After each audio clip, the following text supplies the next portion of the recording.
And so if you can pass an array into a method, you can also pass a whole object of a class which can have lots and lots of methods, variables and different stuff inside it to be accessed inside a method. So we're going to show you how to pass an object into a method. What we are passing is we're passing objects by value.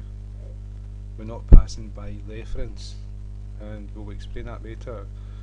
The difference. To pass by reference, you put ref keyword in front of it, and we will do this. The difference between value and reference: when you pass by value, you pass that actual value of a variable or a string or an array, and so whatever you do with that will not change the original variable, integer, string, array, because it's a copy. But if you pass by reference, what you're doing is you're passing the original, not just value, but the original variable in memory. So any changes that you'll make to it will change that what is stored in memory, and so it will be a permanent change to what you pass into that method. So that's the difference between passing by reference and passing by value. But what we're doing at the moment is passing by value. So what we're going to do today is pass an object, a whole class, into a variable. This is what we passed the last tutorial, was an array, and we created the array up here, assigned all the values. So what we're going to do is we're going to go to the second class, and we've got this string put into the second class and new name, and so new name is this. So we're going to pass a string into this method first before we go into objects. And so we'll go back to programs, and if we create a string, call it name equals YouTube.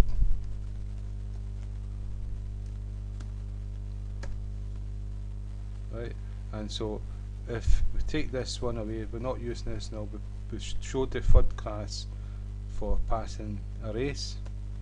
What we're going to do is we're going to use the second class.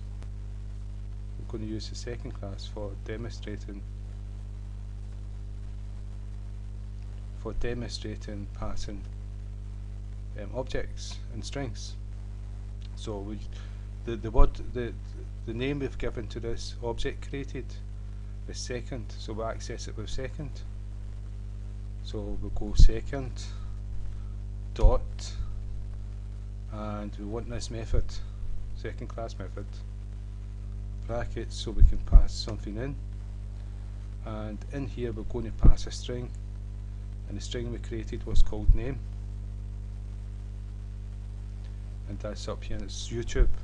So if we run this method, if we run the program now, that method will print out YouTube, and that's from that method.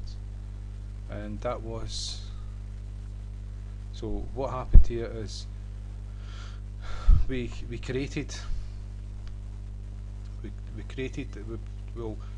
a method beforehand, and we ran this method in another tutorial without passing anything into it. But what we done is we added string. We passed in a string, and we gave it a name, new name. So what we've done is we created a string called name equals new name. This equals whatever was passed in, and then we printed it out the screen. That's why YouTube came about. Well, that's why YouTube, it was printed to screen. And so then what we've done is we called this class by the object that we created, gave it passed name. Name was created as a string, and we put YouTube into it. So we ran it, YouTube was passed into the method, and the method took YouTube here, and we said string name equals YouTube, and then we printed out name. We could just print out that itself and it would still work, but but this is the way I've done it, so just to show you how you can assign things and make things different. So that's how you do a string. What we're going to do now is an object, right? And so the object, we're going to pass the first class object, right? And so the way we would do this is where you've got a string, you give the name of the class, and because the class is part of this package, we don't have to give a whole directory of names.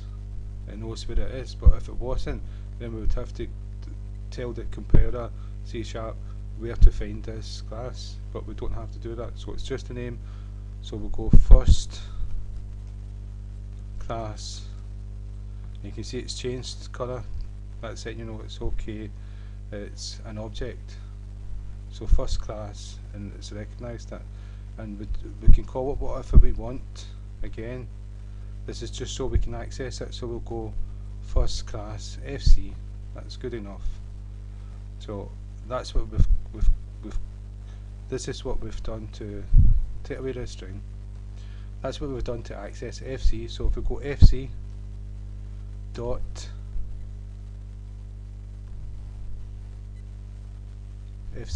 we get access to all the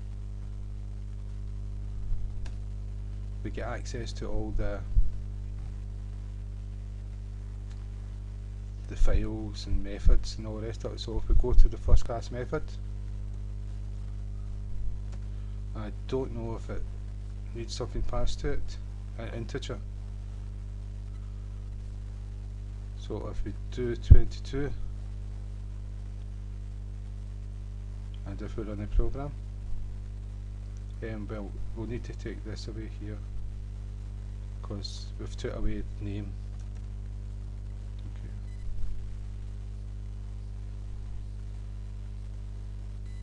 Right. And what that's telling you is, and when we called the method, we gave it the wrong argument because we've still got name, we've still got a string there. And so what we'll do is first class. Well, we don't need to do first class. What we do is it's called second. So we just need to go second is being passed. If I can. Now I'm not doing this tutorial very well, sorry. It's second. First class. It's first we're passing, sorry. And see that all that's disappeared. So we've passed the first object, the class object, into here. And so in the second one, what we've told it is going to be of object first class, and we're going to call whatever's passed into FC. So if we run this program now, 34 is printed. So what we've done there is, normally you would put string int int, or you'd put int with square brackets for an array, or you would put string square brackets for an array. But we're not doing an integer or a string, we're doing a class, and so it's an object of a class. And so we tell C# what's the name of this object, and that's the name of the object here, first class. And whatever we're given this value will allow us to access in this method any methods that's in that class. Now remember, you could have a class that's to do with sound, and it's all different acoustics and different things like that. I don't know what to think of to explain to it, but you would have a class with lots of different methods and lots of different things that you can do with that class. And so to pass a class to an object means that you can do a lot more things. A method, pass a class in a method means there's a lot more things you can do inside that method. And so it's very useful to pass an object to a method, but that's how you do it. And so again, I hope that's helped. and in the future we'll look at passing by reference, and what we've just done is pass by failure. Yeah, I've changed this around. Oh, sorry, it's swapped around there, so it did. First class. Yeah. And so if we change this number we pass to it, and make it 9, run the program, it's 41. Because remember, in the first class we're adding 12